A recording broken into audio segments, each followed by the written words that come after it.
Hello everyone, कैसे हैं आप सब। आज हम पढ़ने वाले हैं माइक्रोसॉफ्ट एक्सेल।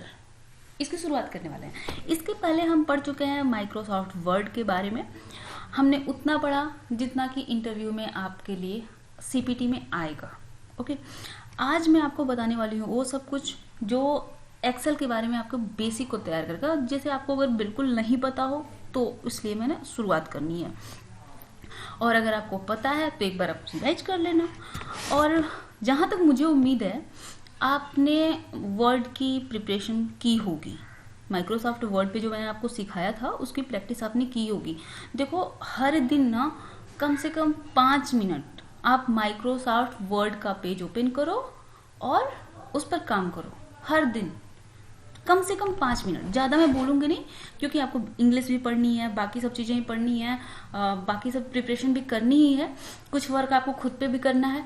तो मैं बोलूँगी सिर्फ 5 मिनट आप वर्ड के पेज ओपन करो और उस पर काम करो। ज़रूरत क्या है वर्ड पेज पर काम करने की? क्योंकि इससे आपको सबसे पहले आप राइटिंग प्रैक्टिस भी कर लो, क्योंकि आप फास्ट लिखना सीख जाओ।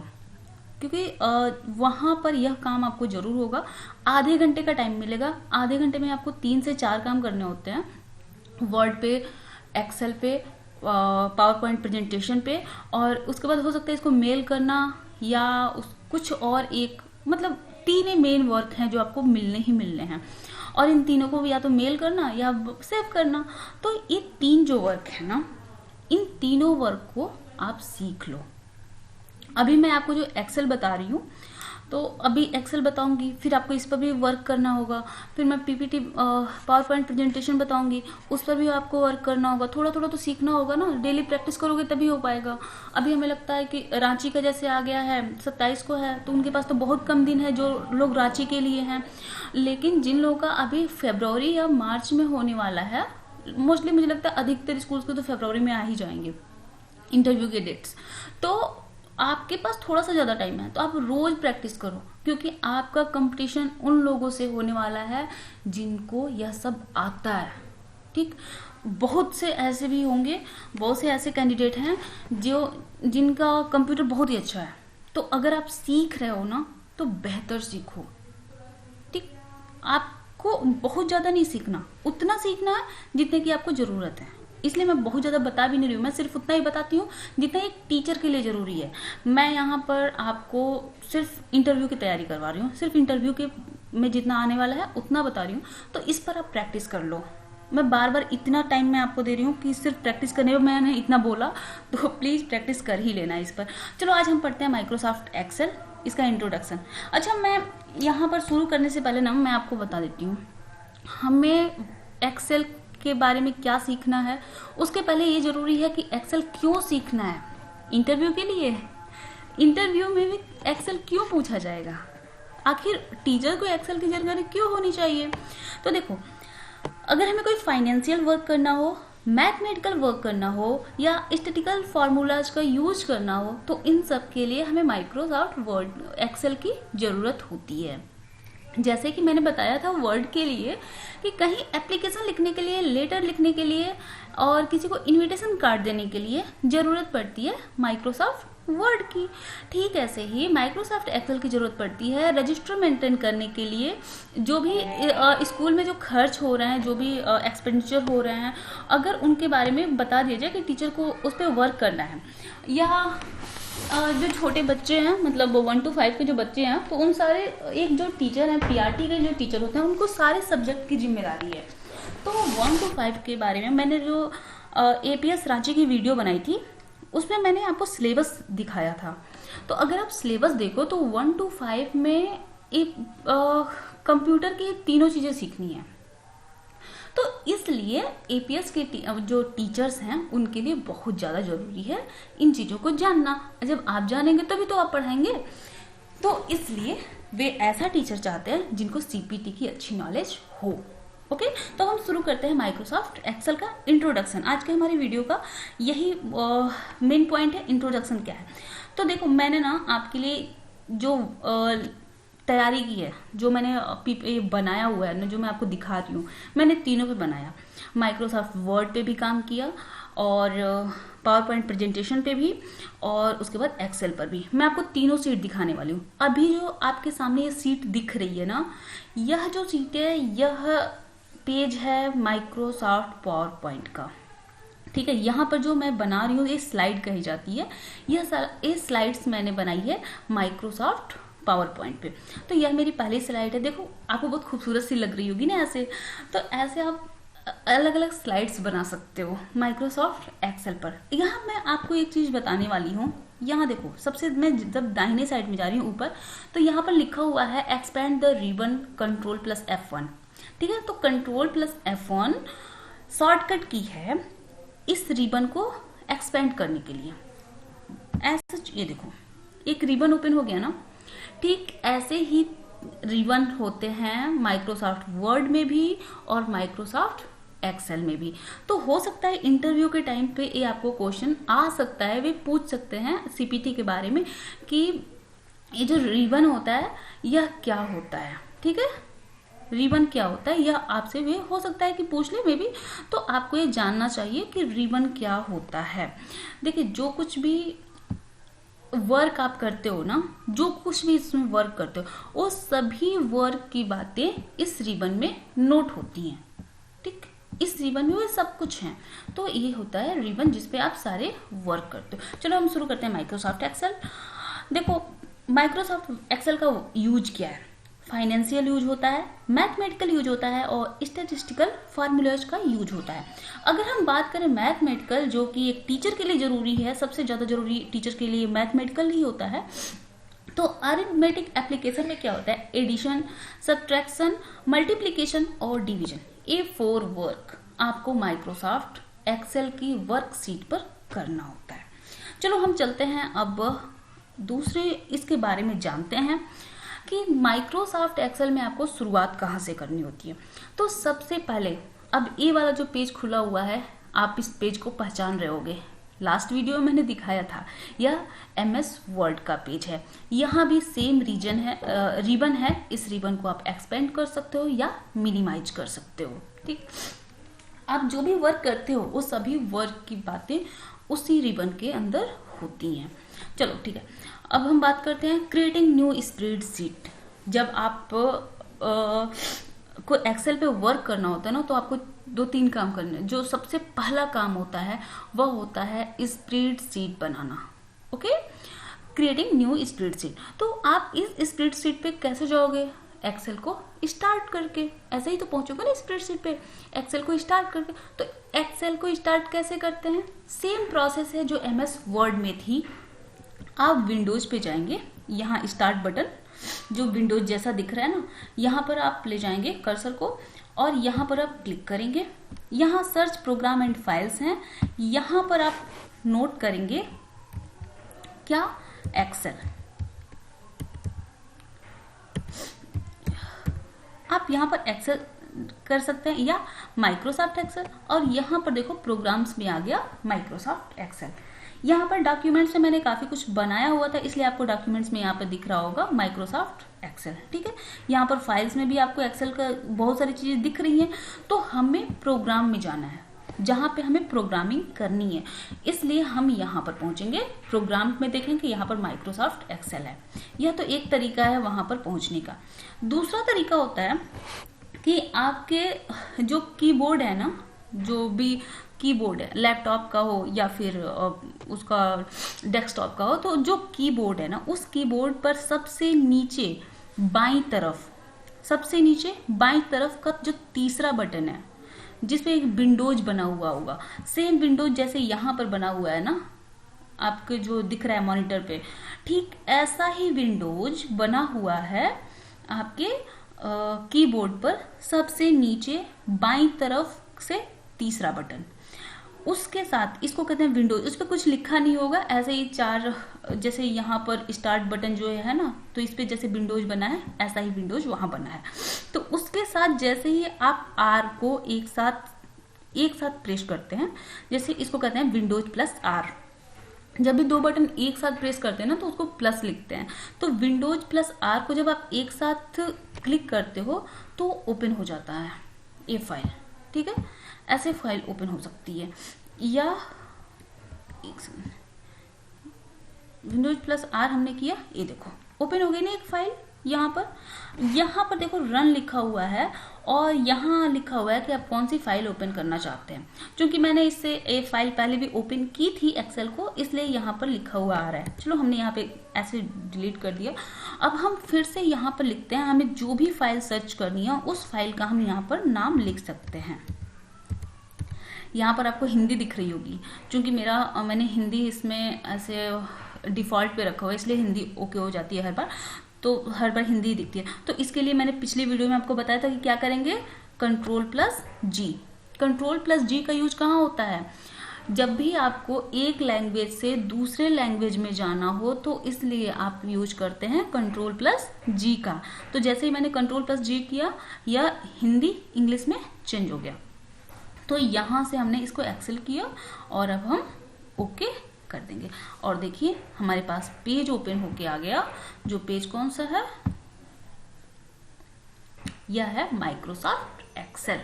ठीक, अब माइक्रोसॉफ्ट एक्सेल जो होता है ना, यहाँ पर देखो एक पेज मैंने पहले भी खोला था और एक ही, दोनों सेम ही पेज है, कोई दिक्कत नहीं है।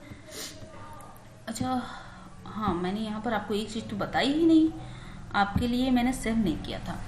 मैंने आपको पिछली बार भी सेव करने का बताया था ना कि कैसे सेव करते हैं। आज भी मैं आपको एक बार फिर से रिवाइज करा देती हूँ। सेव कैसे करते हैं, कंट्रोल प्लस एस, या तो पहला ये ऑप्शन था या तो कंट्रोल प्लस एस, यह भी एक शॉर्टकट की है सेव करने के लिए। अब तक हमने आपको 3 शॉर्टकट कीज बताई हैं। एक तो है कंट्रोल प्लस आर, नहीं विंडोज प्लस आर, ठीक है। विंडोज प्लस आर किस लिए है, किसी भी प्रोग्राम को ओपन करने के लिए।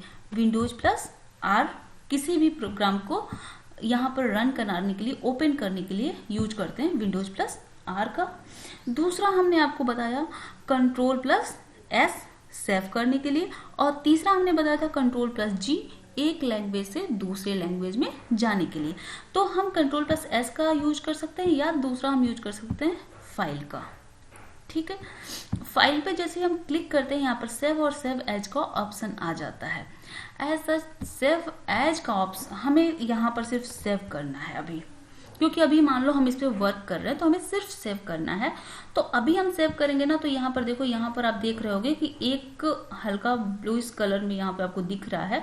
अगर हम हटा दें तो यहाँ पर फिर भी ये दिख रहा है। तो इसका मतलब है कि जो हम इसे सेव करेंगे ना, तो ये कहाँ पे सेव होगा, यह हमारे डॉक्यूमेंट में सेव हो जाएगा। और यहाँ पर हम यहाँ पर सेव एज टाइप देख रहे हो, यहाँ पे वर्ड डॉक्यूमेंट है, तो यह वर्ड डॉक्यूमेंट के फॉर्म में डॉक्यूमेंट फाइल में सेव हो जाएगा। आया समझ में, वर्ड डॉक्यूमेंट के रूप में, मतलब सेव एज है ना, तो किस तरह से होगा, वर्ड डॉक्यूमेंट की तरह से होगा। और कहाँ पे होगा, तो डॉक्यूमेंट में होगा। तो अभी हम इसको यहाँ से सेव कर देते हैं। तो हमारा पेज एज सच आपको दिख रहा है सामने, और यह सेव हो चुका है कहाँ पे, वर्ड डॉक्यूमेंट में। अब अगर हम इसके बाद कंट्रोल प्लस एस जितनी भी बार प्रेस करेंगे, तो देखो हमने कुछ यहाँ पर लिख नहीं रहे हैं, ठीक है, कुछ भी नहीं लिख रहे हैं, लेकिन फिर भी हमें कंट्रोल प्लस एस करेंगे ना, तो जितना कुछ भी अगर इसका है ऐसा जब सेव होता जाएगा। अब जैसे कि मान लो यहाँ पर एक और स्पेशल मतलब बटन होता है, जैसे कि देखो इक्वल RAND, और यहाँ लगाया 1,1 और इससे हमने ब्रैकेट क्लोज किया और इंटर किया। ये देखो यहाँ पर आपको एक लाइन दिख रही है ना, मीन्स जब भी कुछ सिखाना होता है तो इसका यूज किया जा सकता है कि मतलब इसको स्पेशल बटन हम कह सकते हैं, मतलब स्पेशल वर्ड जिसको हम कीज स्पेशल कीजिए, जिसको जैसे हम टाइप करते हैं ना, तो हमारे पास रैंडमली एक सेंटेंस बन के आ जाता है। ये रैंडम सेंटेंस है, इसीलिए रैंड का यूज कर रहे हैं, ठीक है। अगर आपको जितनी भी लंबी लाइन का चाहिए आप उसको ऐसे पा सकते हो, जैसे कि इक्वल हमने किया, इक्वल रैंड, ठीक, इन द ब्रैकेट, ब्रैकेट का यूज करते हैं हमने, हमें 2 लाइन की चाहिए, कॉमा 1, ठीक है। अब हमने यहाँ पर फिर ब्रैकेट क्लोज किया और किया इंटर। अब यहाँ पर देखो एक एक सेंटेंस, ठीक, एक सेंटेंस के 2 पैराग्राफ हमें मिल गए। ठीक ऐसे ही अगर हमने किया इक्वल रैंड और फिर हमने इसको किया 2 पैराग्राफ के हमें मान लो 3 सेंटेंस वाले चाहिए, तो हमने इसको ऐसे किया, इंटर किया। अब देखो 2 पैराग्राफ मिले और इसमें जो सेंटेंस है ना वो 3 सेंटेंस है। एक तो यहाँ से यहाँ तक, दूसरा यहाँ से लेकर यहाँ, और तीसरा यहाँ से लेकर यहाँ तक। देखा, 3 सेंटेंस मिले। तो यहाँ पर equal rand in the bracket 1, या 1, 2, ये जितने भी करो आप, तो उतने पैराग्राफ और उतने सेंटेंस के यहाँ पर आपको मिल जाते हैं। ये मैं आपको वर्ड की बात बता रही हूँ, मुझे इसको बताना तो नहीं चाहिए था अभी, लेकिन पता नहीं मैं कुछ ज़्यादा ही बता दे रही हूँ। ठीक है, तो हम बात कर रहे थे स्पेशल कीज की जो हमारा है, तो हमने इसमें आपको सेव, अब हाँ मुझे आपको सेव के बारे में बताना था ना, इसलिए मैं नहीं बताता। अब देखो ध्यान से देखना, इस पे Ctrl+S किया हमने। यहाँ पर सबसे नीचे, आप इस सबसे नीचे वाली जो ये है लाइन, इस लाइन में आप देख रहे होगे कि जैसे हमने Ctrl+S किया, एक बेल्ट बन के आई हुई थी जिसमें वो सेव हो रहा था। ठीक, इसी सेव को बताने के लिए मैंने इतना कुछ किया था। तो ऐसे ही चीज़ें हम सेव कर लेते हैं। ठीक, ऐसे अब हम आ जाते हैं माइक्रोसॉफ्ट एक्सेल में। अब माइक्रोसॉफ्ट एक्सेल में जब हम आते हैं ना, तो देखो वर्कबुक सेकंड पे आते हैं, इसी पे आते हैं। यहाँ इसको भी, इस पेज को भी मैंने सेव नहीं रखा है, तो पेज को हमें सेव जरूर करना चाहिए। जब भी आप कोई वर्क कर रहे हो तो पेज को सेव जरूर करना चाहिए। अभी मुझे चूंकि इस पेज की कोई ज़रूरत, अभी मैंने कुछ वर्क नहीं किया तो सेव नहीं किया मैंने। अब आओ चलते हैं इसके बारे में। सबसे पहले हम बात करेंगे इस रिबन की। ठीक, ये रिबन, इस रिबन से ही आप कमांड देते हो। जो भी आप कमांड देते हो ना, वो इस रिबन की वजह से दे पाते हो। जो भी आप काम करोगे इस सीट पर, वह इस रिबन की वजह से ही आप कर पाओगे। तो यहाँ पर हमने अभी क्या सीखा कि कैसे हम एक्सेल के पेज को ओपन करेंगे। तो 2 तरीके हमने सीखे। एक तो हम यहाँ से स्टार्ट बटन पर जाएं और यहाँ सर्च प्रोग्राम में हम टाइप करेंगे और हम पहुँच जाएंगे, एक्सेल टाइप करेंगे और उस प्रोग्राम पे पहुँच जाएंगे। या फिर हम Windows+R पर क्लिक करेंगे और इसके साथ ही हमारे प्रोग्राम ओपन होगा, ओके करेंगे और हम इस पेज पर पहुँच सकते हैं। ठीक है, तो पहली चीज हमने सीखी पहुँचना, कैसे हम यहाँ पर पहुँचते हैं। अब दूसरी चीज जो हमें सीखनी है वह देखो, दूसरा है स्प्रेडशीट है क्या। तो आ जाते हैं हम एक्सेल पे, देखते हैं स्प्रेडशीट क्या है। यहाँ देखो, यहाँ आप जो देख रहे हो ना, इतना बड़ा सा एक पेज खुला है जिसमें ढेर सारे रॉ और कॉलम बने हुए हैं। इन्हीं रॉ और कॉलम का जो ये सेट है, ये पेज है, इसको हम कहते हैं वर्कबुक या स्प्रेडशीट। इसको वर्कबुक इसलिए कहते हैं क्योंकि हम इसी पर पूरा अपना सारा काम करते हैं, as a table, as a row column grid. ठीक है, ये रॉ कॉलम का जो ग्रिड है, इसी पर हम सारा काम करते हैं, इसलिए हम इसे स्प्रेडशीट या वर्कबुक कहते हैं। अब फिर देख लो हमें क्या जाना है। ये होते हैं कॉलम और रॉ। ठीक है, तो कॉलम क्या होता है, जितना भी लेटर से डिनोट किया जा रहा है उसे हम कहते हैं कॉलम, और जिसे हम नंबर से डिनोट कर रहे हैं वह है रॉ। ठीक है, तो कॉलम क्या है, जिसे हम लेटर से डिनोट करते हैं, यह क्या है कॉलम, और नंबर से वह है रॉ। तो आ जाते हैं, हम देखते हैं यहाँ पे। तो यहाँ पर आप देख रहे हो सभी क्या हैं, लेटर्स है ना, ABCD देख रहे हो, ये सभी लेटर्स हैं। तो इन लेटर्स से जिनको हम डिनोट कर रहे हैं वे क्या हो गए, ये सभी कॉलम हो गए। ये सभी ऊपर से नीचे देख रहे हो, ये सभी क्या हो गए, यहां से ऊपर से नीचे तक की अगर हम बात करें तो ये सभी क्या हो गए, कॉलम।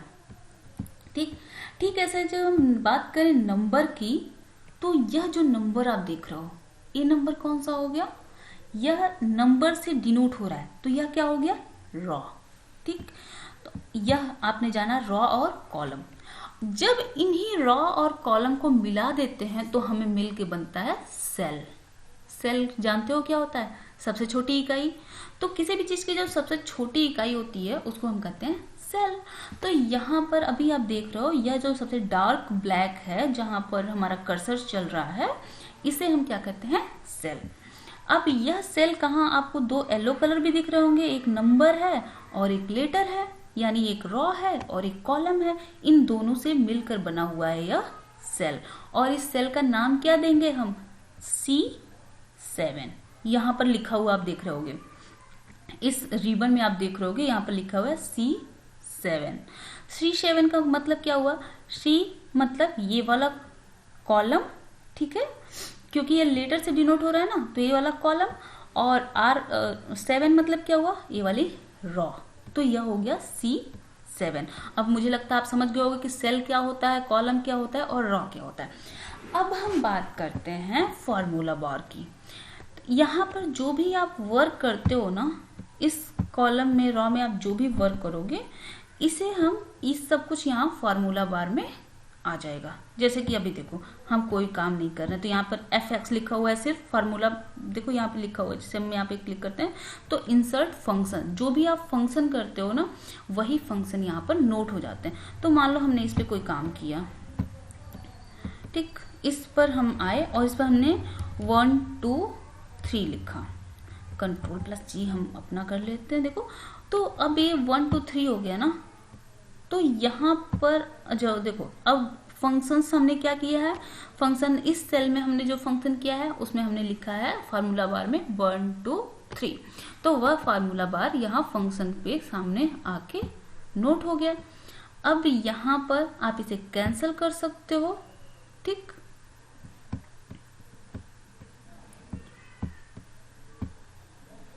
यहाँ पर देखो, छोड़ो इसको, अभी आगे वो सब बताएंगे हम। तो यहाँ पर हमने सेल के बारे में जाना, रॉ के बारे में जाना और कॉलम के बारे में जाना। अब हम कुछ और जानते हैं। इसमें जो कुछ हम लिखते हैं, जो भी काम करते हैं, उसे हम क्या कहेंगे, डाटा। डाटा आपने बहुत पहले पढ़ा होगा, डाटा क्या होता है, जो भी आप वर्क करते हो वह सब कुछ डाटा होता है। जो भी आप इंसर्ट करते हो वह सब कुछ क्या होता है, डाटा का होता है। तो इसमें डाटा ना 3 तरह के होते हैं, या तो टेक्स्ट, टेक्स्ट मतलब ABCD, जो भी आप लिखोगे ना A to Z, या से जो भी सेंटेंस बनाओगे, जो भी वर्ड लिखोगे, वो सब वर्ड क्या होते हैं, वे सभी होते हैं टेक्स्ट। दूसरे होते हैं नंबर्स, जैसे 1 2 3 4 5 6, जो भी आपने नंबर लिखे, डिजिट्स जो हैं, वो सभी डिजिट्स क्या हो गए, नंबर। और तीसरा होता है फॉर्मूला। फॉर्मूला क्या है, इन नंबर्स पर जब भी कोई आप वर्क करते हो, जैसे 5 × 3 आपने यहाँ पर मल्टीप्लीकेशन किया ना, 5 × 3 = 15, यहाँ पर जो आपने मल्टीप्लीकेशन किया वह मल्टीप्लीकेशन कहलाता है, मतलब उसमें वो मल्टीप्लीकेशन के लिए जो यूज हुआ वह है फार्मूला। तो हमने यहाँ पर क्या क्या सीख लिया, रॉ, कॉलम, सेल, स्प्रेडशीट क्या है, और साथ ही हमने सीखा कि डाटा क्या होता है। इसमें डाटा में क्या क्या होते हैं, तो होते हैं इसमें जो लेबल्स होते हैं, लेबल उन्हें ही कहते हैं हम, जो भी हमारे लिखी हुई चीज़ें होती हैं, जैसे कि जो भी, अगर हम बात करें इनको, लेबल्स का मतलब हो गया जो भी कैरेक्टर्स हैं, उन सभी कैरेक्टर्स को हम कहते हैं लेबल। दूसरे जो हमारे कांस्टेंट नंबर्स हैं 1 2 3, जो नंबर्स कभी चेंज नहीं होते, जैसे XYZ हम बोलते हैं ना 3x 4y, तो इसमें 3 तो कांस्टेंट है, x क्या है, वह कांस्टेंट नहीं है, वह क्या हुआ है, लेटर है। तो ये जो लेटर्स है ना, ये लेटर कहलाते हैं लेबल। और जो कांस्टेंट है, जो डिजिट्स हैं, वो नंबर है, वह क्या कहलाते हैं, वह कहलाते हैं कांस्टेंट या नंबर्स। तीसरा होता है फॉर्मूला, जो भी हम इक्वेशंस यूज करते हैं कैलकुलेट करने के लिए, जो भी इक्वेशंस यूज करते हैं कैलकुलेट करने के लिए, उनको क्या कहते हैं हम, फार्मूला। तो आज हमने ये 3 चीजें और भी जानी। अब जानो यहाँ पर हम वर्क क्या कर सकते हैं। सिंपल अगर वर्क कहें तो हमें जोड़ना, घटाना, गुणा करना, भाग करना, परसेंटेज निकालना, ये सब कुछ हम यहाँ पर कर सकते हैं, और एक टीचर को इतनी की ही जरूरत है। अब देखो यहाँ पर कुछ और बातें मैं बताती हूँ। यहाँ पर इन सब के बारे में हमने सीखा था वर्ड पैड में भी। ये जो आप देख रहे हो फॉन्ट, फॉन्ट की साइज चेंज करना, बोल्ड करना, इटैलिक करना, अंडरलाइन करना, इसके साथ ये इसका पूरा सेल का यहाँ कलर आप चेंज कर सकते हो। जैसे कि मान लो हमने यहाँ पर हमें इसका कलर चेंज करना है, ठीक है। देखो इसको हमने कलर चेंज करना है। अगर मान लो हमने येलो कलर किया तो हमारा कलर इसका चेंज हो गया। ठीक ऐसे ही अगर हम चाहें तो इसके फॉन्ट का कलर भी चेंज कर सकते हैं। इसका फॉन्ट का कलर हमने कुछ भी ब्लू कर दिया। अब देखो अभी ये क्या हो गया, ब्लू और येलो का कॉम्बिनेशन दिख रहा है ना। ठीक यहीं से अगर अब यहाँ पर मान लो मैंने लिखा 4 5 6, ओके, और ये वाला फॉर्मेट हमें चाहते हैं कि ऐसा ही कलर और ऐसा ही नंबर का जो कलर है वह दोनों इसमें भी आ जाए। तो हम इसको यहाँ से, हमारा यह क्या है अभी, हमने इसको सेलेक्ट कर लिया। सेलेक्ट करने के बाद हम फॉर्मेट पेंटर में जाते हैं। अब देखो यह ब्लिंक कर रहा है ना, फॉर्मेट में गया। तो अभी इसको हम इस फॉर्मेट को, जो E5 सेल में जो फॉर्मेट है, इस फॉर्मेट को हम कहीं और सेट करना चाहते हैं। ठीक है, कॉपी करके पेस्ट करना चाहते हैं। तो मान लो हमने यहाँ पर कॉपी पेस्ट किया, जो हमारा E9 है, E9 पे हमें इसको कॉपी पेस्ट करना है। तो हमने यहाँ पे ऐसा क्लिक किया और ये देखो सेम थिंग्स यहाँ भी आ गई। ठीक ऐसे ही अगर इसी कलर को अगर हमने यहाँ पर इसको चेंज करना चाहा तो मान लो हमने इसको क्या किया, रेड कर दिया। अब जो हमारा ये है रेड हो गया, और इसको हम कौन सा कलर देते हैं, येलो देते हैं। ये काफ़ी अच्छा दिख भी रहा है। अब इस फॉर्मेट को हम कहीं और चेंज करना था तो यहाँ पर हम फॉर्मेट पेंटर में जाएंगे। अभी ब्लिंक कर रहा है ना, और इसे हम J9 पर ले जाते हैं। देखो फॉर्मेट आ गया ना उसका। अब इसमें हम जो कुछ लिखेंगे ना, देखो हमने इसमें लिखा 3 4 5, इसका कलर भी वही होगा जो इसका था। आया समझ में? तो हमने यहाँ पर फॉर्मेट पेंटर भी सीख लिया जिसका यूज हमें करना होगा। और यहाँ पर साइज चेंज करना, फॉन्ट की साइज भी आप चेंज कर सकते हो। जैसे कि मान लो हमने इस फॉन्ट की हमें साइज चेंज करनी है, तो हमने इसको चेंज किया। ठीक, यहाँ से हम फॉन्ट की साइज कुछ भी कर सकते हैं, हमारी मर्जी, बड़ा छोटा कुछ भी कर सकते हैं। इसके साथ ही हम वर्ड की साइज भी यहाँ से हम, देखो अब जहाँ भी ये सेल जहाँ भी होगा ना वहाँ ये सेल काम करता है। इस सेल को आप लंबा भी कर सकते हो, बड़ा और छोटा भी कर सकते हो। ठीक है, ये सब कुछ आप यहाँ से कर सकते हो। अब चलो हम बात करते हैं नंबर्स के बारे में, जिन नंबर्स का हमें यहाँ वर्क करना होता है। ठीक, अब देखो अभी हम होम पेज पर ही हैं, होम पेज पर हैं हम। अगर मान लो हम इसे चलो पहले नंबर की बात कर लें तो फिर कुछ और बात करेंगे। यहाँ जब हम नंबर्स की बात करते हैं तो नंबर में ही सब कुछ होता है। नंबर भी होता है, लेटर भी होता है, और साथ ही फॉर्मूले भी यहीं पर होते हैं। अब इन सबको आपको बताना पड़ेगा इसको कि आपने क्या काम करना है। जैसे कि अगर आपको इसमें करेंसी नोट करनी हो तो करेंसी आप नोट कर सकते हो। ठीक है, इसको आपको क्लिक करना होगा और वहाँ पे करेंसी दिखेगी। और साथ ही अगर आप टाइम यहाँ पर नोट करना चाहते हो तो आप टाइम यहाँ पे क्लिक करोगे और वहाँ पर जो कुछ भी आप लिखोगे वो एज ए टाइम लिखा जाएगा। सी कैसे ही नंबर का work, currency, accounting, short date, long date, time, percentage, fraction, scientific और टेक्स्ट, ये सब कुछ आप यहाँ पर कर सकते हो। यहाँ पर नंबर को बताने के बाद यहाँ पर आ जाता है conditional formatting, formatted table, cell style. इसको सीखने की मुझे लगता है अभी आपको नहीं, बाद में जरूरत पड़ेगी। अभी इंटरव्यू के लिए जो सीखना है मैं सिर्फ वही बता रही हूँ। और अलाइनमेंट में आप वही सीखते हो कि कैसे आप नंबर्स को बीच में रखोगे, किनारे रखोगे, किस साइड में रखोगे, ये सब हो गया। चलो छोड़ो इसको, आ जाते हैं हम इंसर्ट पे। आप यहाँ पे पिक्चर, क्लिप आर्ट, ये सब वगैरह, बार एरिया, ये सब इंसर्ट करना, जिन चीज़ों की आपको ज़रूरत हो तो इन सब की ज़रूरत भी आपको नहीं पड़ेगी। पेज लेआउट की बात करें तो मार्जिन छोड़ना, और देखो ये जो पेज का साइज होता है ना, ये पेज का साइज वही होता है जो आप निकालते हो, प्रिंट आउट निकालते हो। ठीक, तो यहाँ से आप मार्जिन छोड़ना वगैरह ये काम कर सकते हो। और साथ ही अब पेज की साइज यहाँ से आप ले सकते हो। जैसे मान लो मैंने A4 साइज का पेज ले लिया तो ऐसे हम ले सकते हैं। और यहाँ से आप प्रिंट एरिया है ये तो इसकी ज़रूरत नहीं पड़ती है।